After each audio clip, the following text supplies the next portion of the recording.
Well, hi everyone. Happy Thursday. Happy St. Patrick's Day for those of us who observe. I'm Katie, joined by Chris and John. On today's episode of So What, the Marketing Analytics and Insights Show, we're talking about identifying social media influencers, specifically on TikTok.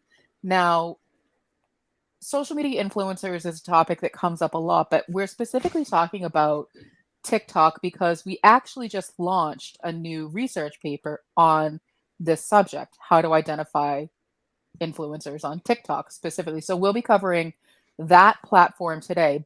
That said, the principles that we talk about in terms of the kinds of influencers that you should be thinking about apply across all social media platforms in terms of identifying them. So we'll get into all of that. So we'll be talking about what data is available on TikTok, how to use the data to identify the influencers, and then setting up a measurement plan. So just sort of we're covering the basics today. So Chris, John, where do you guys want to start? Well, I guess we should probably start with what is in the box, what kind of data there is, and maybe even how do you get a hold of it. So one of the challenges with TikTok is that it doesn't have an official API. It doesn't have an unofficial API. It literally does not exist. But what a number of enterprising coders and developers and folks who are used to doing web-based data extraction have been able to do is write code that essentially reads through TikTok. It doesn't actually watch the videos. It just reads through and pulls all of the metadata, all of the, essentially the data about the data out on TikTok videos based on things like what's trending or particular hashtags or particular users. And when we look at what these tools can sort of extract, there's actually quite a lot of information. So there's the usual stuff you would expect, like how many plays has a video gotten, who made it, stuff. But if we take a look, and this is the sort of the spreadsheet view of that information. This is for the hashtag for Social Media Marketing World, the conference that was held this week. So we get, for example, the text of the caption that goes with the video, which is super helpful. You can see a number of things like hashtags in there, other people's handles that they're referencing, and of course, what the video is about. The time that the video is made, and we start getting into things about the author. Who is this author? Some of the IDs that the system has about them. Their TikTok handle, for example, is in here. That's a very, very useful thing. The name that they go by on the platform, whether they are a verified user or not. Larger accounts are typically go ahead and get verified. And then their signature, which is what we normally think of as a bio, right? A short statement about who's this thing. And then you start getting to all the metrics, number of followers, number of likes, number of comments, all this stuff for both the user and the individual video content. A couple of things that are, go ahead, Katie. Yeah, I have a quick question before you get too far into this so that I'm following clearly. This is not data that you can export from TikTok. This is from a third party tool that somebody else created because the data of the analytics available in TikTok, either as a user or as a business, are still pretty limited. You get video views, you get likes, you get number of comments, you get number of followers, and that's essentially it. Correct. Okay. I just wanted to make sure I was following correctly because as I'm looking at this, much like, with every spreadsheet you show me, I'm immediately overwhelmed and my brain just stops hearing words. Okay. I'm back. Okay. Some things that are unique to TikTok that I think are kind of interesting is every video typically has some kind of audio. And if there's identifiable audio, for example, if you're sampling from an existing song, it will have both the song name and the musician. So there's other things here that are original sounds. You do have some artists, Shania Twain, and the title of their song. So if you have a particular industry or niche you're looking at, you can see if there are common forms of entertainment that would be worth noting. And again, of course, your major video metrics, you have mentions, which is what other handles were mentioned in the text of the video, and of course the hashtags that were used as well. So all of this combined provides us with a lot of information that we can use to draw some conclusions, to draw some analysis. Some of the things that we would want to take a look at obviously the major metrics like views. Views is probably I would call it the objective, at least on platform. You want to get seen for stuff, and then of course you have the contributing things like the likes and the shares and the comments, the hearts and the fans, all those things. But for our purposes, for influencer identification, there's two things that are really important. One is that column on mentions. Every time a user mentions somebody else, you're kind of voting for that user in a way, right? If I'm on my personal TikTok account and I mention Trust Insights, I'm giving up space in my very limited amount of text I have for a caption to essentially endorse Trust Insights, to say like, yeah, Trust Insights I'm tagging them in this video. And the second thing, of course, is all the text itself, the hashtags and the commentary and things like that. Those words and phrases can prove to be helpful as well.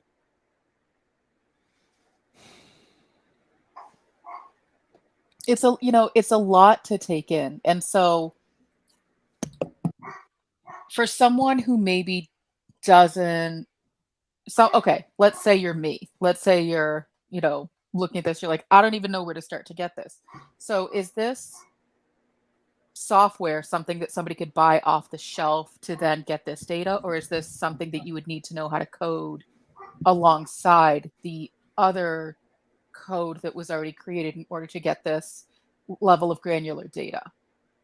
Both. So there are companies that offer this data as a service, effectively doing the hard work for you, or there are a number of open source packages that can just do this on your machine if you have the technical sophistication to do so. But I was expecting you to say, actually, the starting place for this would be the user story, because you got a pile of data, which is like a bunch of ingredients, but it's just ingredients. I'm still trying to wrap my head around the pile of data, but yeah, you're absolutely right. You want to start with a user story in order to know what data goes into your data pile, what is the most important. So if we are looking at, so we've been doing network graphs for Social Media Marketing World this week. And so we've been doing who's the most talked about. The user story in this sense would be, as a marketer looking for the influential people at Social Media Marketing World, I want to understand who is the most talked about so that I can try to make connections with those people to get my brand shared amongst their content. It seems like a very reasonable user story to me. So I guess the question then is, we know we have this data. We now have to figure out, what do those words mean? So go into some more detail. Explain what it is that we're trying to dig out here. Maybe we can have some fun hacking on this. So I think what we're trying to dig out, what we're trying to understand is, so in this example, I've been tasked with getting my brand into the conversation that's happening with Social Media Marketing World, because my company has identified Social Media Marketing World audience, crowd, speakers as the people we want to see our brand. And so what I need to understand as the person being tasked with this is not just who's doing the most talking, but who's being talked about. So I need to understand who's being mentioned, probably, and I need to understand some context as to what kind of content is associated with these people being mentioned, so that I can make sure both are the right kind of match for my particular company. Okay, so let's see how we can extract this information. Do you want to do this live, or just want to talk about it generally? I would say we can do it live, as long as it's not going to be like an hour of watching your computer process information. No, only half an hour of watching it process information. So the first thing we'd want to do is obviously get all of our Social Media Marketing World data together, right? So one of the things about these different types of code is that you have to run them somewhere and compile the data. And this is something you have to do over time. So you can see here, we've actually been collecting the Social Media Marketing World data now for almost a little more than a week. You can't go backwards in time when it comes to any analytics, really. And so if you have not provisioned the software and the collectors in advance, it's not going to go well. That's, I would say, probably the most important thing is it requires a lot of planning ahead to do this. The next thing we need to do is, these are all individual files. What we want to do is we want to bring that all together and turn it into something usable. So we're going to need to do some data processing to assemble these files, essentially, and generate the pieces we need to do a network graph. The big thing about a network graph is that we need to know who's talking to whom. So here's an example of the different people who are, who mentioned whom. I'm going to say this right now. There's not enough to do a network graph here. TikTok, in this case, for social media marketing world, the wrong platform, because you can see there's probably 40 mentions. The network graph is going to be so sparse that it's essentially unusable. So that raises the interesting question then, from a user stories perspective, is TikTok the right place to be doing this analysis? Is there an opportunity here? Is the audience here? And the audience isn't here. So then in that case, we would want to step backward and create a user story that comes ahead of the TikTok user story that says, as a social media marketer, I want to understand who the most influential people are at Social Media Marketing World and on which platform they're on. And so first we have to determine platform, then we can start to narrow it down to say, I want to find, I guess the user story would be like, as a marketer, I want to understand where the audience is, and or where people are talking about Social Media Marketing World on which platform, before I can even get to influencers, because I first need to narrow it down. Exactly. And so now the question is, and this is more of a strategic question, if we can't make this work, then is the social media marketing world crowd itself that far behind? Right? That's really what we're saying here is, things are so unusable here that I guess that's why you would go to social media marketing world in the first place. If you were not familiar with platforms like TikTok, then obviously you would want to get up to speed on it, right? And you would attend that show. Let's take a look. Well, I was going to say, I think in terms of audience, we know that people tweet out a lot of, they sort of live tweet, here's what's happening at Social Media Marketing World. We had this conversation on our podcast the other day that TikTok and Twitter are very different, because TikTok requires some kind of a video in order for you to create the post, whereas Twitter does not. You can have just text-based. And so with that, in terms of where the audience is, I would say part of it is the conversation happening, is the ease of use for the person to get information out quickly. So you can fire off a string of 30 Twitter messages without having to have an associated image. Whereas on TikTok, you have to have a video that goes along with it. And unless you're using the same video over and over again, you have to maybe stop, edit the video, find the video. And so to me, it's more of an ease of use versus they're behind. That's fair. But I would still argue that with 2,500 people there who are supposedly social media marketers, there would be a little bit more than the very, very, very sparse amount that we found. That's, again, Sure. It's just one of those things you look at, go, it's awfully thin. So let's do this then. Why don't we take a look at something that has a little bit more traffic than Social Media Marketing World. Let's take a look at South by Southwest, which is the Austin Mega Conference. I think that we know there's magnitudes of people more there than at Social Media Marketing World. And because South by has been known as a conference for sort of up and coming avant-garde tech stuff, a lot of things do really well there first. Twitter itself made its debut at South by Southwest really in 2007. Prior to that, Odeo, which is the company that made Twitter, was trying to get some traction for it. And then in 2007, that was the thing. So let's see if we've got anything to work with here for South by. So as that's loading, so John, I've known you to be, sort of like live posting during events. Is TikTok a platform that you would, as you're going back to events, would you be like, oh, I should probably post something on TikTok as well? Or is your default Twitter or even LinkedIn? Yeah, for so many things, it's just easier to do something that's text-based or photograph. To shoot video is well, yeah, exactly. We know my record of shooting video at events, and you would never ask me to do anything on TikTok based on past performance. So your video reputation aside. Right. Yeah, I think if you were going to do speaker clips, but see, there's the challenge with that too, of you can have a keynote speaker say something and then you can type it in and post it. Whereas otherwise you have to, grab the whole video presentation videoed and then take a clip out of it of the right quote you want, unless you just happen to get lucky and capture the right 10 seconds that you want. So, producing short form video is a pretty heavy ask for a social network.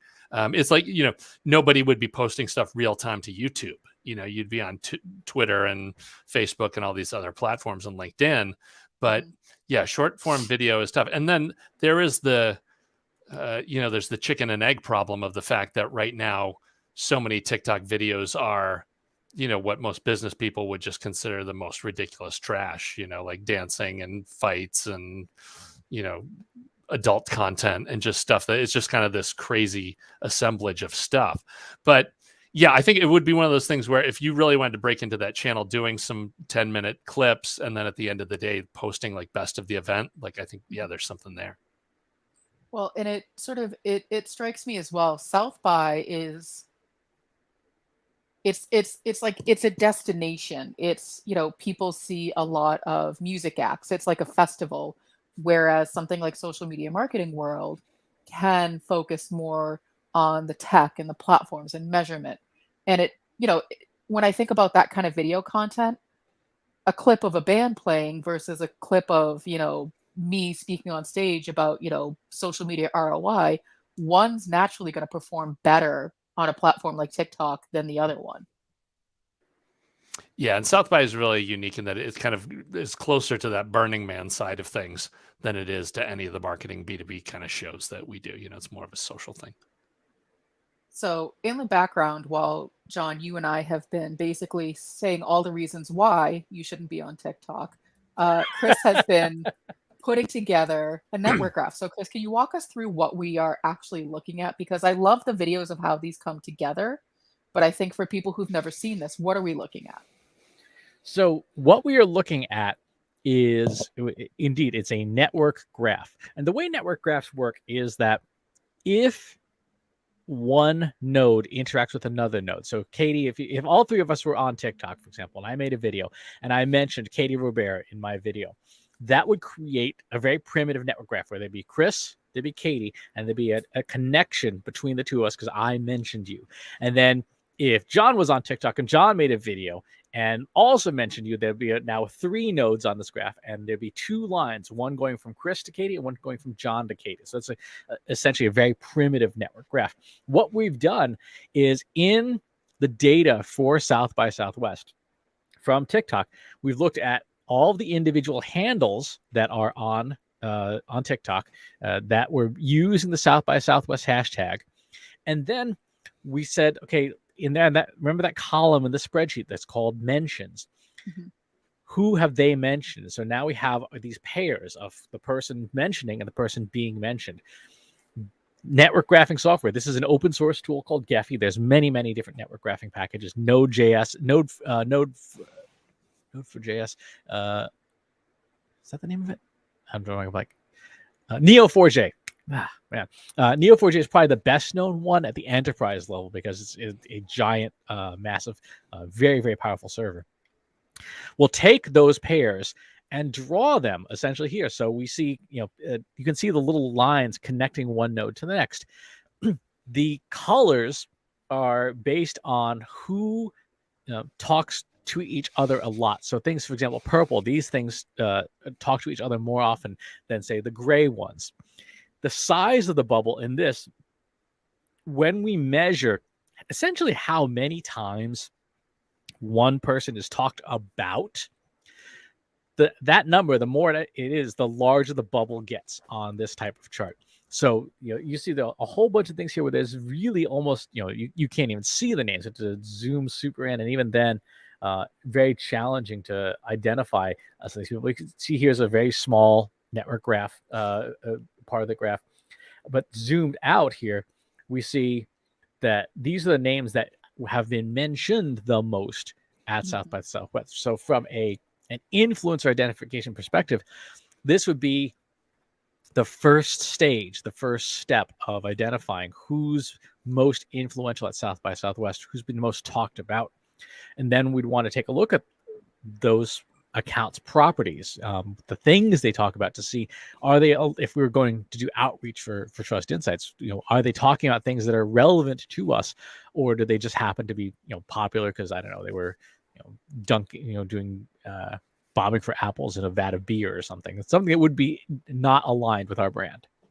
Well, and what's, I guess, comforting is not the right word, but what you would expect to see, especially if you're doing this for an event, is that the event handle itself is likely going to be the most prominent. And if it's not, that's a problem for the event marketers, that the event that people are at where they're talking to each other, if your event handle is not the thing that's the most prominent, you have a marketing problem. So it's also a good way to check that.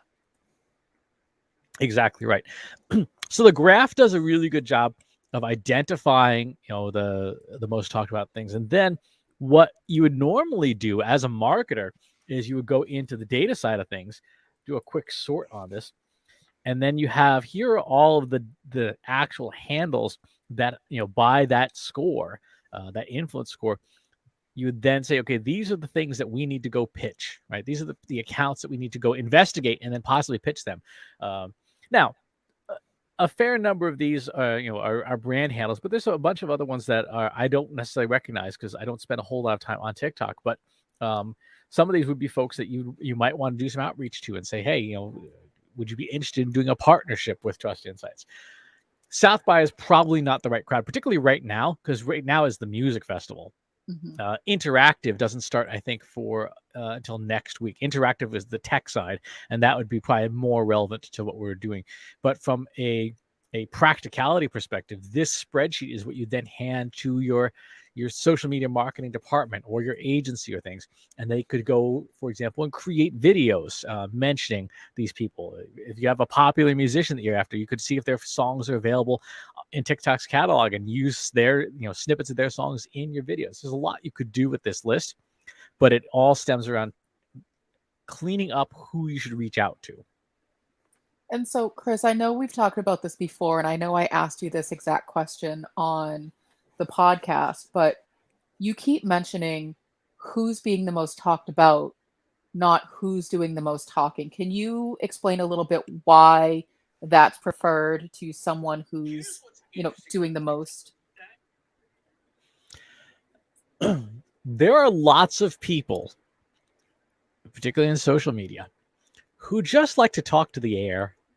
They just like to talk and tweet, and say things and use buzzwords and jargon, and nobody listens to them, right? And even in especially larger social networks, Twitter comes to mind. An account may have 800,000 followers, but if that account has done something to get themselves what's called shadow banned, or which is sort of a term for being downranked in the algorithm, where your content doesn't show up because you've had too many reports of abusive or malicious content on your account, Twitter and other networks will just simply stop showing you. And so even though you may have a lot of followers, or even though you may be loud, if no one's listening and no one's paying attention, those metrics don't really matter. On the other hand, if you can get somebody else talking about you, voluntarily, that's a pretty good indicator that you've got people's attention, right? People look to you for information, for engagement, for entertainment, something like that. There's three basic models of influencer, right? There's the I guess you would call them the thought leaders, the folks where ideas originate. There are folks, we call them mayors, who are sort of connectors that can take an idea from maybe a lesser known account and hand it off to a bigger account, sort of being the intermediaries inside of a network. And then there are the broadcasters. They're the big mouths, the archetype we often use is a Kardashian, where they're just loud. When it comes to influencer identification, particularly if you want your influencer marketing program to be efficient, you getting the biggest bang for your buck, we think the use of nodes in the network that are talked about can often be very useful for getting your message out, potentially at lower cost or with less difficulty pitching. So, for example, some of these accounts here I'm unfamiliar with, right? I don't know who the Nueva Latina is. I'm assuming it's an individual. Other accounts like Porsche or Lizzo, are important accounts, but they're also either brands or very, very, very prominent broadcasters.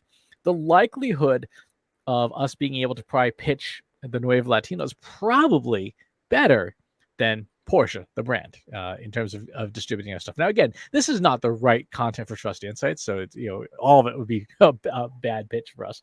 But from imagine if we did have something to sell, maybe in the music space, a new music analytics tool. Some of these other accounts that are not as, that don't have 10 million or 100 million followers, but are talked about a lot, means that they've got the attention of their audiences, and we might do better pitching them. I think it's interesting having been on, both sides of an influencer marketing program. By that, I mean, people who, teams who are going after just the big name versus teams who are going after the connectors, for example. And it never ceases to amaze me how, let's just go after the person who has the most followers, that's the whole strategy. And then shelling out so much money to get your message just kind of lost in all of the noise that this influencer is making for not only your brand, but probably for 50 other brands at the same time. So your brand is not treated as something that they necessarily care about. Oh, yeah. I mean, the NDA ran out 3 years ago. We did a campaign with Toyota, and they hired Coco Rocha, the fashion model, to promote the Prius Prime. This is back in 2016. She put up 2 Instagram posts for featuring the vehicle. I think only one of which actually had her, even in the image at all, and charged Toyota $140,000. And then we ended up getting tasked trying to prove the impact of that, which, surprise, surprise, there wasn't. And that was, again, because a decision was made. Okay, who's just got the biggest audience, not who is looked to. And one of the things that you want to do also with this is to make sure that the audience is the right audience. So, for example, when I look at the bios, I gotta change the topic there, but we see for South by Austin music, Instagram, Texas artists and stuff like that. So podcasters. So there are some terms in these bios that indicate like this is probably an okay crowd for us to be looking at. If we were selling music for Trust Insights, no, right? For a flower shop, no. But these things for their bios would not be necessarily thematically aligned with what we're trying to do. When you look at somebody like that Toyota campaign, is Coco Rocha, the fashion model, the right person to be talking about a hybrid electric vehicle? She doesn't spend a whole lot of time talking about fuel efficiency, or miles per gallon or carbon impact of a vehicle. She spends most of her time on fashion. That's her forte. And so influencer marketing, one of the big challenges, which is why we have a tendency to default to writing our own software, it doesn't take into account a lot of these other factors, like is the influencer topically aligned? Is their audience expecting this content from them? This morning, we put up a blog post on the Trust Insights blog about the new Google Analytics 4 and how Google is retiring the existing version of Google Analytics. I went out and shared that a bunch of places, and to no one's surprise, it's probably one of our most trafficked pieces of content all year.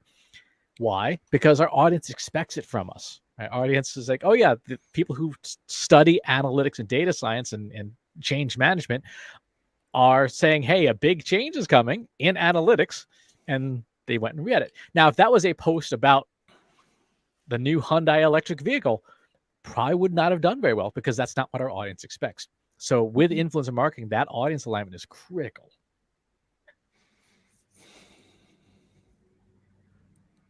Yeah, the whole influencer marketing, I know that it's not a strategy that's going anywhere anytime soon. I know that there are people who specialize in it, who literally just wrangle influencers all day long, which quite honestly sounds awful. I can only say that because I worked in casting, so I understand how wrangling people is not a fun thing. It's not my jam anyway. It's like being a speaker wrangler too. I mean, you have to get people to a certain place at a certain time and do certain things, and a lot of things are out of your control.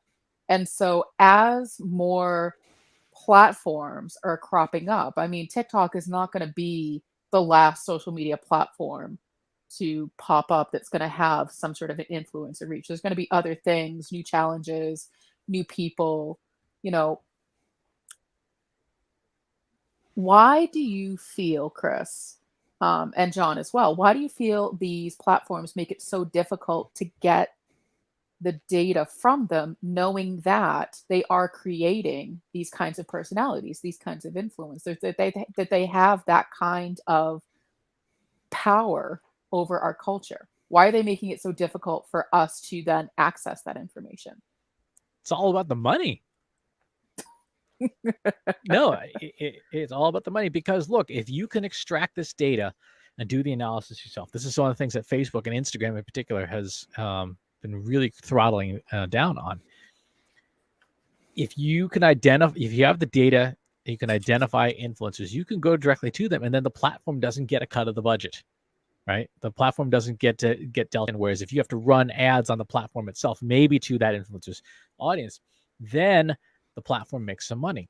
So it is not in the interests of the platform to share this data. There are even some level of privacy issues. All of these things, all these videos are public videos, right? They are posted publicly. So there's not a confidentiality issue, but the data itself technically is still personally identifying information, right? A social media handle legally is PII.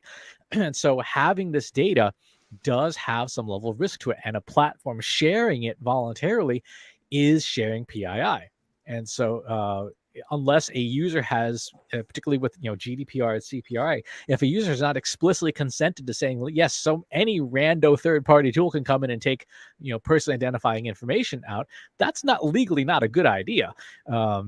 So again, these platforms, web scraping in a fairly famous case of LinkedIn versus a scraping farm a couple of years ago. LinkedIn lost. Courts ruled that scraping public information is permissible and is not something that a platform can deny, but they don't have to make it easy. And so for these platforms, they're saying, yeah, we don't want the legal risk of providing that information except under tightly controlled circumstances where the data extracting entity signs a bunch of things agreeing to the liability of it. I mean, one of the things that we're very, very careful of at Trust Insights is we know this is PII. It has to be treated in a protected way. It has to be encrypted. It has to be stored and then destroyed when we don't need it anymore. It's not good to just have piles of it laying around. None of it's kept on servers and things. So that's some of the major reasons. You can venture further out into tinfoil hat territory too, and there are stories about this just being honeypot for people to put embarrassing videos for political leverage later on down the line. I mean, that's not thoroughly impossible, but Yeah, the ad dollars is just the obvious pinch. So there's no denying that. We've seen that happen over and over again with so many social networks already. Exactly. And I think back to 2016, the Cambridge Analytica scandal, where Russian groups were extracting massive amounts of data from Facebook to influence an election. Again, I don't know that anybody learned their lesson in general on that one, but the practical takeaway was restrict the amount of data that people can take off your platform, so that A, it is technically subject to slightly less misuse, but B, it's just less of a PR black eye. Mm-hmm. So as we're starting to wrap up, I can imagine that some poor intern is being tasked with finding influencers on TikTok. So as much fun as it might sound watching hours and hours of TikTok videos, that's probably what's happening, is that they're sitting there watching the videos, trying to figure out who has the most followers, who has the most views, whatever the thing is. However, if you want to learn how to do it a little bit better, you can go to trustinsights.ai/TikTok and get our latest research paper on how you can extract some of that more meaningful data and what you can actually do with it. Chris, John, final thoughts? Yeah, that's huge. Learn about topic alignment and talk to somebody who knows about shortcutting it. Last thing you want is an army of 12 interns sitting and watching TikTok all day for a week. Like, that's a bad idea. Yeah, especially some of the stuff on the platform it becomes very dystopian very quickly. No, I'd say take a look at the paper and stuff. If you have questions, let us know. Pop over to the Slack group and stuff. But grab the paper and let us know how you're getting along with using TikTok data, because there's a lot of it to be had. It is a platform that has, I think, now just crossed the billion monthly active users mark. So there's a lot of people there. Any platform with more than 100 million users is worth paying attention to. And once you get into the billion territory, whether you like it or not, it is influential. And so it must be part and parcel of your social media toolkit. You can even go to the Trust Insights TikTok channel. Go to tiktok.com, at Trust Insights, and you can watch our meager attempts. That's right. I'm in the or not category of whether you like it or not. And, begrudgingly putting up videos on our TikTok channel, just trying to make sure that we have a presence there as we're migrating away from other social media platforms that no longer make the most sense for us. Exactly. So I think that's it for this week. Next week, I won't be here, but you two fine gentlemen, I believe, will be talking about Search Console. Possibly, unless something else happens. I was going to say, we might spend time answering people's questions about Google Analytics 4 now that there's a certain sense of urgency about it. So who knows, but no matter what, be here Thursdays at 1 p.m. Eastern time. That's right. Bye, everyone. Thanks for tuning in, everyone. Thanks for watching today. Be sure to subscribe to our show wherever you're watching it. For more resources and to learn more, check out the Trust Insights podcast at trustinsights.ai/TI podcast and a weekly email newsletter at trustinsights.ai/newsletter. Got questions about what you saw in today's episode? Join our free Analytics for Marketers Slack group at trustinsights.ai/analytics for marketers. See you next time.